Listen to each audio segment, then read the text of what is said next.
ಯುವಕನೊಬ್ಬ ತನ್ನ ಸ್ವಂತ ಚಿಕ್ಕಪ್ಪನನ್ನ ಬಿಯರ್ ಬಾಟ್ಲಿಯಿಂದ ಇರಿದು ಕೊಂದ ಘಟನೆ ಬಂಟ್ವಾಳ ತಾಲೂಕಿನ ಪಿಲಾತಬೆಟ್ಟು ಗ್ರಾಮದ ಕಾಡಬೆಟ್ಟು ಎಂಬಲ್ಲಿ ಭಾನುವಾರ ರಾತ್ರಿ ನಡೆದಿದೆ.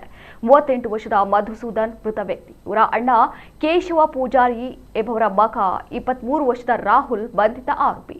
ಅಣ್ಣನ ಮನೆಯಲ್ಲಿ ಭಾನುವಾರ ರಾತ್ರಿ ದೈವಕ್ಕೆ ತಂಬಿಲ ಕಾರ್ಯಕ್ರಮ ನಡೀತಾ ಇತ್ತು. ಈ ಸಂದರ್ಭ ರಾಹುಲ್ ಹಾಗೂ ಆತನ ಸ್ನೇಹಿತರು ಮದ್ಯಪಾನ ಮಾಡಿ ಬಂದು ಗದ್ದಲ ಮಾಡ್ತಾ ಇದ್ರು. ಇದಕ್ಕೆ ಮಧುಸೂದನ್ ಅವರು ವಿರೋಧ ವ್ಯಕ್ತಪಡಿಸಿದ್ದಾರೆ. ಇದರಿಂದ ಆಕ್ರೋಶಗೊಂಡ ರಾಹುಲ್ ಬಿಯರ್ ಬಾಟಲಿಯಿಂದ ತನ್ನ ಚಿಕ್ಕಪ್ಪನೆಂದು ನೋಡದೆ ಅವರ ಕುತ್ತಿಗೆಗೆ ಇರಿದು ಅಲ್ಲಿಂದ ಪರಾರಿಯಾಗಿದ್ದ.